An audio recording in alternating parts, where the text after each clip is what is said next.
Okay po, kasama natin ulit si Dr. Benjun Calderon, classmate ko, pero nagpa-practice siya sa Amerika. So, PhilAm doctor sa Las Vegas, Nevada. Napakagaling na doctor. Ang expertise niya, mga diabetes, sakit sa puso, overweight. Yes. Ano bang mapapayo mo sa amin dito sa mga bagong gamutan, Dr. Benjun? Ng mga ganitong sakit, paano ba yung practice mo sa Amerika na parang marinig din ng kababayan natin? Unang-una, magandang araw po sa lahat ng nanonood kay Dr. Willie Ong at Yes. saka Dr. Ana. No? Natutuwa ako at andito na naman ako para mag-share kung ano yung mga experiences namin sa Amerika ng panggagamot. No? And nagkikwentuhan nga kami ni Dr. Willie kanina about ano ba ginagawa mo talaga sa Las Vegas o yung practice nyo. 5 na po kami sa Las Vegas ngayon na ang ginagamot namin is kadalasan mga senior. No? Okay. Yung focus namin dito is yung preventative care. And of course, when sinabi mong preventative care, ando na yung mga prevention ng komplikasyon ng mga diabetes, high blood, at saka kailangan na pagpapababa ng timbang. Kasama na rin doon. Tsaka sinabi mo, Dr. Benjun, kanina na pag sa Amerika, yung mga doctors, parang may incentive kayo na gumaling sila. Kailangan mababa, na-check ng mga insurance kung okay ba blood pressure ng pasyente mo, okay ba blood sugar, hindi ba nagka-komplikasyon, nagpapa-check up ba siya, uminom ba siya ng gamot. So, mas healthy sila, mas binabayaran kayo ng insurance. Tama yun. Hindi yung mas gusto mo magkasakit para balik ng balik sa'yo, hindi yung ganong style. Yung dati kong practice, ganon. Gusto kong magkasakit yung pasyente para dumadalaw sila sa clinic. No? Mas gusto ko nakikita sila every month. Dati yan yung old style. Yan I yung think old sa style Pilipinas na minsan ganun pa. Ngayon, meron bagong concept. Actually, Sa hindi America. naman bago. Yung value-based na sinasabi na binabayaran kami ng mas maganda kapag napapagaling namin yung pasyente at hindi nagkakaroon ng komplikasyon. Ang isang magandang explanation nito, ang pasyente na kinontrol ko yung asukal na hindi nagka-complication, nagkaroon ng diabetic foot ulcer, hindi nagka-amputation, is mas murang gamutan kesa doon sa nagkaroon na ng komplikasyon. No? Pag nagka-komplikasyon na yan, daan-daan libo na yan. Babayaran ng Ang insurance. binabayad ng insurance sa care nitong pasyenteng may komplikasyon. So kung magaling kang doktor doon sa Amerika na talagang hindi nagkakasakit gaano pasyente mo, mas binabayaran kanila. Tama naman yun eh. Mas haba pa buhay ng patient. Mas gusto nila yon kasi mas nakakamura ang mga insurance kapag pinapagaling namin sila, hindi na ospital. You have to realize sa Amerika, ang bawat isang hospitalization, sa Las Vegas, iba-iba bawat county. Ano? Pero sa Las Vegas, ang kompitasyon natin dyan, pag na-hospital ka, $15,000 yan. Easy $15,000. Eh kung... Ilang araw lang yun? Ilang araw lang yan. Average yun. Of course. Mga Siguro mga 800,000 pesos here. Mga ganun, mga Tatlong ganun. araw lang? 3 araw, 5 araw, average. Meron mga siyempre mas mahaba, meron yung mas maiksi. Bakit ganun kamahal? Well, andun kasi, mahal ang gamutan sa Amerika. So, ang ginawang solusyon ng mga insurance is incentivizean kami na pagalingin yung pasyente sa outpatient pa lang. Yeah. Pagalingin na namin na huwag tumaas yung blood pressure palagi. Kasi pag palaging mataas yan, komplikasyon na yan. Na-stroke na yung pasyente, nag-kidney failure na yung pasyente, inatake na sa puso. No? Incentivize kami na pababain ng asukal. Kasi kung titingnan mo yung mga nakadialysis sa Amerika ngayon, siguro mga 40-50% dyan is galing sa diabetes. Ganon karami na hindi Pareho na-control. din dito. Na hindi na-control. Pero kung na-control yan, hindi sila umaabot dun sa ganon. So ano yung mga pinapayo mo sa kanila na baka merong kakaiba? Bukod sa mga mas marami kayong equipment, di ba? Like ito, meron kayong mga Maraming kung ano nung gadget. para Marami saan ang to? gadget. Oo. Maraming gadget. Oo. Marami kami ginagamit doon. No? Pero ang pinaka-importante, ang ina-advise ko sa mga kababayan natin, is yung pagkain. Masarap kumain ng Pilipino eh. Maraming kutsinta dyan, maraming sapin-sapin, maraming bilo-bilo. No? Lahat ng mga pagkain ng Pilipino, panay carbs yan. Lahat bawal. Panay bawal. No? Pero ang sinasabi ko nga sa pasyente, hindi ko na pinagbabawal sa inyo. Ang kailangan lang moderation. Okay. Pababain natin ng konti, no? Pagkain ng number one sa mga nakikita ko na diabetics na Pilipino, no? Pangalawa, Sa Amerika to Amerika. Marami ding mga kutsinta na bibili sila. marami doon kasi mura ang pagkain doon eh. Mura ang tinapay, mura ang prutas. Supermarket, mura. Mura ang prutas na panay pakwan yan, hinihigop. Akala natin, napaka-healthy nung lahat ng mga prutas na... Pero panay asukal pala yung hinihigop natin. Yung grapes, yung lahat. Sobrang mataas, pakwan, grapes. Oo, yung mataas yung mga glycemic. Kakanin. Mga kakanin. Oo, yung mga boba natin. Akala natin, paminsan-minsan lang naman. Ice cream. Dahil sa sobrang mura ng pagkain, syempre, Kaya mas tumataba sila kaya doon. tumataba sila. Oo. So pagkain ng number one. And marami tayong paraan para makita natin talagang tama ba yung kinakain ko. Ang unang-una, tumataas ba yung timbang ko? Tumataas ba yung asukal ko? Pag nakita mo na ganun, medyo may kakaiba na nangyayari sa katawan natin. And of course, yung mga extreme, naglalagay ng kung anong sensor. Isa na ako doon, no? Meron akong sugar monitor na nakakabit sa akin dito. Ngayon, wala ngayon. Tinanggal mo Tinanggal ko ngayon. Pero meron din ako mga kung anong sensor sa mga heart rate, sa tulog, kung ano-ano yan. No? Dati, meron akong pasyente nakita nga, meron siyang blood sugar dito na sensor, nakadikit dito. At merong konting needle yun, di ba? Merong So, konting lalabas sa cellphone yung sugar niya. Paano ba yon? Every ilang hours? Meron dalawa tayong popular sa Amerika, yung Ano pa nga? Freestyle at saka yung Dexcom, no? Freestyle? Freestyle Libre Okay. na nakakabit lang sa atin for 2 weeks. 2 weeks lang. 2 weeks na nakabit yun. Pwede kang maligo, pwede kang mag-swimming, and nakakabit pa rin sa yun. And constantly, nagpapadala ng sugar number mo sa telepono. So, nakikita mo, na kapag kumain pala ako nitong pagkain na to, tumataas ng 200 yung sugar ko. Pero pag kinain ko yung kinalahati ko lang yung isang kanin, hindi lang pala 200, bumababa naman pala ng mga 100 lang. So baka kalahati lang ng cup ng rice ang kakainin ko. So yun ang value nung nakikita mo kasi real time yun eh. No? Pag kinain ko pala yung isang boba, isang baso ng boba, 300 pala yung sugar ko. Bababa yun, eventually. Pero bababa yun, papunta sa taba mo. Kaya nag-gain tayo ng timbang. No? So yun ang importante ng mga sensor na, mga advanced sensor natin yan. Ginagamit namin sa Amerika yan. Meron din bago mga gamot ngayon. Actually, na-discuss ko na kasi pinalabas ni Oprah. Itong mga pampapayat na ano ba yung mga bago ngayon? Ang nagiging popular na ginagamit na ngayon na pangpapayat, nag-umpisa yun sa diabetes. No? Nag-specialista ako sa weight management doon sa Amerika few years back. No? Nagpa-board certified pa nga tayo dito. Pinag-uusapan na namin itong gamot na to. No? Itong klase ng gamot na to, ang epekto, and sabihin ko na yung pangalan, very common, yung Mounjaro at saka yung Ozempic. No?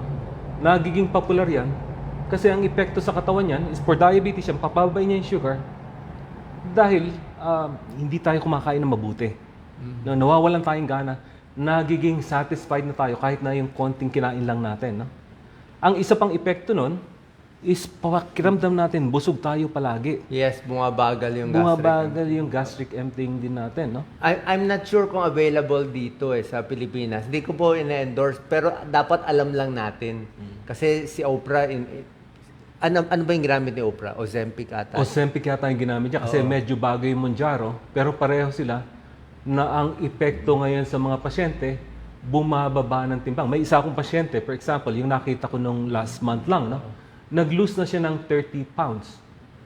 Pero kailangan nata sa gamot na to, tuloy-tuloy ata. Ang pag ano ba to? Injection? Pag Injection to, once a week. May ini-inject injection once a sa'yo. week, oo. Subcutaneous. Madali naman mag-inject So na. binibigay mo na to sa pasyente mo sa Las Vegas?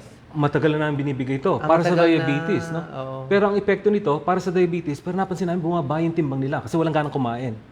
Ito nga lang yung lumabas din na news and ito rin yung napapansin namin na maganda in combination to dun sa education about ano yung impact nung kinakain ko dun sa katawan natin na sugar. Kasi ang napansin nila ngayon, kapag ginamit ko pala tong Mounjaro at saka yung mga Ozempic at saka yung class ng group na yan at saka tinigil ko, tumataas na naman timbang. Hindi nga pwede itigil. Kasi hindi natin alam yung kinakain natin. Oo. So importante, pag inumpisahan yun, tingnan nyo rin yung sugar nyo. Kasi yun ang mas long-lasting, no? Long-lasting ang effect nun about weight loss at saka blood sugar control. Paano- Kung alam natin yung kinakain natin. Paano kung wala kami nitong pang-test? Pwede naman ba blood sugar testing na lang muna o 2 times a day? You can, Let's say before, ano bang gusto nyo? Before meals, after meals, mas maganda? well, maganda sana kung before meals, pero ang totoo niyan, mahirap talaga kapag as needed lang yung pag-check natin. No? Mahirap. Ang mahirap talaga yon kasi i-check ko bago ako kumain, mababa ito, kainan ko na. Pagkakain, mga 1 to 2 hours after, dapat i-check ulit. I-check mo uli, no? 1 hour or 2 hours. Correct. Pero ang problema nga nun, hindi real time, no? At saka ang tagal ng proseso, hindi natin alam yung epekto kada segundo, kada minuto nung sugar natin. Maganda kung na-track natin, no? Pag kinain ko tong kanin na 1 cup of rice, umabot ako ng 300 kasi kitang-kita mo yun. Pag Tumataas. itong freestyle libre na meron ako nakikitang meron nito, namo-monitor niya paano ba yon? Every 10 minutes, every 50, ano ba yon? Real time yan. Nasa harapan mo, pwede kang kumakain, tumataas yung At tuloy-tuloy ang pag-check niya. tuloy-tuloy siya. May Non-stop. Bluetooth siya na nagpapadala. So may needle siya nakadikit Nakadikit sa... sa'yo. Hindi ba mag-i-infect yun? Wala pa ako nakitang infection eh. Dahil masyado mababaw. Siguro may 300 akong pasyente ngayon na nakakabit dito. 300 patients. Wala akong nakitang problema. Ang ganda. Kung meron akong i-advise about weight loss at saka diabetes control, yung continuous glucose monitoring ang tawag namin, CMG. Oo. CGM, Okay. CGM, sorry. So yun ang maganda. Yung parang continuous monitoring para sa diabetes. Pero sa mga mahihirap nating pasyente na mahala tayo, di ba? Hindi ko alam ang presyo medyo dito. mahal. Ang cash na sinasabi ko sa mga pasyente ko, nasa Amerika sila, is mga $70 yun, cash, They have to pay. per month. Oo. O libre sila. Libre para doon sa mga naka-insulin kasi natatakot sila na baka bumulusok yung sugar. No? So libre kung naka-insulin ka. Pero pag hindi, babayaran mo yon. And with that sensor, no, ang dami namin natatanggal na gamot. No? Nababawasan yung gamot nila. Nababawasan kasi hindi naman pala nila kailangan yung mga glyburide natin o yung glipizide natin kapag alam lang nila yung kinakain nila. Kung alam mo yung kinakain, unti-unti na yan. Nakikita mo na, binabawasan ko na yung gamot. Pati insulin. Ang dami ko natanggal sa insulin dyan dahil dito sa sensor na to. So sarili na sila nagmo-monitor. Sila nagmo-monitor. Hindi mo ipapakita mo na lang doon sa doktor mo, ito yung reading ko. Pagkatapos mapapansin mo rin, habang bumaba yung timbang nila, bumaba yung blood pressure. Oo. Bumaba So rin hindi yung na natin cholesterol. kailangan pagalitan. Hindi na. Tinatanggal ko yung blood pressure medication nila, tinatanggal ko yung, binabawasan ko yung cholesterol medication nila, Pero, saka yung sugar pero medication. kung wala nga tayong ganung $70 every 2 weeks, like yung, kahit yung mga sinasabi mong gamot na Ozempic at yung isa na, I think napakamahal ata nun. Napakamahal nun. Siguro yung Ozempic or yung mga Mounjaro, kung cash kang bibili nun, mga 800 din yun. Dolyares. 40,000? 45,000? Per month. Per month? So, sobrang mahal. Pero kino-cover ng insurance sa Amerika yan. Covered sila doon. Covered sila. So, kung wala kaming pambili nitong mga gamot at pag-monitor, ano na lang ma-advise mo? Since nasa Pilipinas ka naman Ang ngayon, ma-advise ko lang ano yung dito, mga kakanin na babawasan, pakwan, grapes, at iba pa nakikita mo? ang ina-advise ko lang, imbes na marami tayong kakanin, yung mga carbs natin no, na kinakain, at saka hindi nyo maiwasan talaga, i-moderation. Bawasan lang natin. No? Kung isang platong kinakain natin kanin, subukan natin 1/4 na lang. No? O, Doc Lisa, 1/4 cup ka na lang daw. 1/4 na lang. Oo, bawasan natin. Kung tumataas pa rin yung timbang natin, bawasan pa natin. Mga siguro 1/8 na lang. No? Paano pa nagagalit yung misis mo pag binabawasan mo yung pagkain? Ibigay mo na lang. Bumigay ka Bigay na lang. Yaman na lang. Pero yun ang dahilan. Pagkatapos, kasi isama na rin natin yung lakad, no? We don't have pag activity. mataas ang sugar, lakad. Yeah, Ilang steps ba nire-recommend mo sa kanila? Well, baka lalo na pag senior na. Pag senior na, Mga 30 marami minutes. ng factor na i-consider dyan. No? May masakit. problema sa puso, may arthritis sa tuhod. So, any activity, pwede sila magbisikleta o kaya spin bike o kaya karamihan doon sa may mga arthritis, ina-advise ko na mag-Tylenol na lang muna kayo o mag-Biogesic muna kayo bago kayo mag-exercise. No? Kasi alam natin na sasakit yung tuhod nyo, pero ayaw natin tumigil. Kaya na ba ng mga paracetamol yun? Sa mga common arthritis, ang sinasabi ko lang, Paracetamol lang binibigay mo? Tylenol lang binibigay ko. Oo. Hindi kami nagbibigay ng Mga NSAIDs? Kasi ang NSAID medyo takot tayo ng konti. Because sa Ma-ulcer sikmura, sa kidney. lalo na yung mga may edad na pasyente, ang daming blood thinner niyan. Oo. Pagkatapos may mga kidney problem pa. So, paracetamol lang, 500 milligrams. 500 every 6 hours. Pero, ang ina-advise ko sa mga pasyente, bago pa lang kayo mag-exercise, huwag nyo nang hintayin na sumakit yan, tsaka nyo parang inumin. Kasi titigil kayo habang naglalakad kayo ng 1 block. No? Masakit ang tuhod. Oo, kung masakit ang tuhod nyo, o kaya yung likod, Pahinga. inuman nyo na muna bago kayo maglakad. So, ang gusto natin dyan is ituloy-tuloy yung activity nyo para hindi nadideplete yung muscle natin, hindi lumiliit. Oo. Kasi habang nagkakaedad tayo, nawawalan tayo ng muscle, kung hindi pa tayo maglalakad, matutumba tayo. Oo. No? Okay. So, importante, exercise, lakad tayo, tapos yung pagkain. Pagkatapos, syempre, kung limited tayo ng mga pain, biogesic na lang. O kaya yung Mas mga safe. paracetamol. No, siguraduhin nyo lang yung asukal natin, ay yung atay natin, hindi nagtataasan. Safe tayo hanggang 8 tableta. Pero hindi ko na ina-advise yun. Sa akin, 4 na tableta lang. Sobra na. 4 na tableta lang sa isang araw. Okay na sa akin yan. No? Bago maglakad, bago mag-umpisa ang araw, tanghalian, saka hapunan. No? Hindi tayo mag-worry kahit na walang laman ng sikmura natin. Pwede nating inumin yun. Ano pang common na pinapayo mo sa mga may diabetes na mataas o nagiging overweight na pasyente mo sa Las Vegas? Marami sa Yung aming exercise, pagkain, bawas. pagkain. Pagkatapos, you have to also consider yung kultura ng Pilipino kumain eh. O Kumain sa kwentuhan. kwentuhan, kasama dyan. Pag nandun tayo, lalo sa mga, sa mga handaan na yan, mamili na tayo ng pagkain. No? Pwede naman natin enjoy yung pagkain. Bawasan yung mga carbs. Pwede tayo yung mga chicken, at saka yung mga isda, at saka yung gulay. Yan, safe na safe sa timbang natin yan. Yung mga medyo high protein at medyo intermittent fasting, ano tingin mo sa ganon? Nagwo-work. Hindi nila kaya? Kaya ba nila doon? Nagwo-work yon kadalasan, kaya lang hindi nila masustain. Hindi nila masustain. No? Okay. Gagawin Kasi nila for few magugutom. months yun. Pagkatapos after that, ayoko na to, mahirap. So, ang pinakamadali natin, at saka nag-work effective sa mga pasyente ko, i-jumpstart ko sana sila ng mga sugar monitor, at saka nung Monjaro. Pero kung walang Monjaro, bawasan na lang yung pagkain. No? Pagkatapos, mapili na lang tayo. Bawasan na natin yung mga carbs. More shifting towards sa gulay, at saka mga chicken, fish, tsaka paminsan-minsan, mga karne. Yan ang yung mga protina natin. No? Kasi ang ayaw natin dyan is mag-diet tayo completely, na-deplete yung taba mo nga, na-deplete yung muscle mo rin. Ikakatumba natin yan. No? Manghihina tayo ng manghihina. Nagre-recommend ka ba ng vitamins or mga supplements sa kanila doon? Wala po tayo na-endorse. Tinatanong ko lang yung practice nila doon. Sa akin, ang ini-endorse ko lang is yung multivitamins. No? Lalo ko any multivitamins. Importante lang yung multivitamins na you have to take on a daily basis, lalo na doon sa mga tao na nagjejeta. No? Pero ingat din, kasi kung may mga multivitamins na hindi mag-work, kung meron kang kidney problem, no? Kasi hindi malilinis ang katawan natin yan. No? So ingat, tanungin nyo yung doktor nyo, yung kidney specialist nyo, pwede ba sa akin itong multivitamins na to?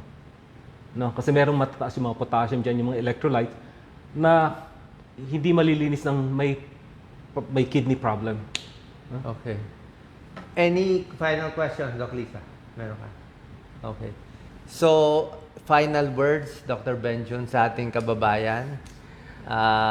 Salamat pala sa mga, actually si Dr. Benjun, meron siyang mga ipapadalang donation din ng mga gamot from America dun sa kapatid mo na mayor sa Isabela. Okay, so maganda yan. Malaking tulong sa kababayan natin doon. So, ang masasabi ko lang, medyo tayo sa pagkain. Masarap. And problema ko rin yun. No? Obesity management ako. Pero ang hirap umiwas sa mga pagkain. Walang bawal. Ang kailangan lang natin is i-moderate. No? Medyo lang. Kasi yung kinalakihan natin na kinakain from puto bumbong o yung mga tubig sa kalye na yan, masarap yan eh. No? nung pag-uwi ko sa Isabela 2 days ago, kinain ko lahat yon. Pero again, medyo-medyo lang. Kung gusto nating humaba pa yung buhay natin, na walang Smoking and alcohol pala. asukal. How do you tell them to stop? Ang sa alcohol muna, ang hirap, no? Ang hirap lalo na yung mga pasyenteng umiinom ng matagal na alcohol. Hindi mahirap pigilan. Mahirap pigilan, oo. Issue rin yan kahit sa amin. Lalo na sa Las Vegas. Sin City ang Las Vegas. Sin City. Sin City. Gambling. Gambling, alcohol, sigarilyo, lahat ng bisyo meron dyan, no? Pero sinasabi ko lang sa mga pasyente natin na malakas uminom at saka manigarilyo, kung ayaw nyong naka-oxygen later on, siguro iwasan nyo na, no? Itong paninigarilyo. Ito sa mga alak naman, kasi wala pa silang nakita na nagkaroon ng cirrhosis na kamag-anak. Pag nakita nila yon at saka nakita nila nagdudugo o nagsusuka ng dugo o kaya hindi na makapag-function, lumalaki na yung tiyan. At saka doon lang nila realize na seryoso to. Huwag na sana tayong umabot doon sa ganun, no? Moderation lahat. Okay, thank you very much Dr. Benjon Calderon sa time mo. At syempre sa pagbalik mo, sabihin mo lang ulit para makabigay ka ng payo sa ating mga kababayan. Final words? Marami pong salamat sa inyo and maraming salamat ulit sa inyo, Dr. Willie, Dr. Ana. And I'll be happy to be guest again, hopefully Yes, in the next 6 anytime, months. anytime, Educate natin anytime itong mga nandito kababayan ka. natin, lalo ni mga OFW. Okay. Thank you, thank you. Maraming salamat po. God bless. Share po natin.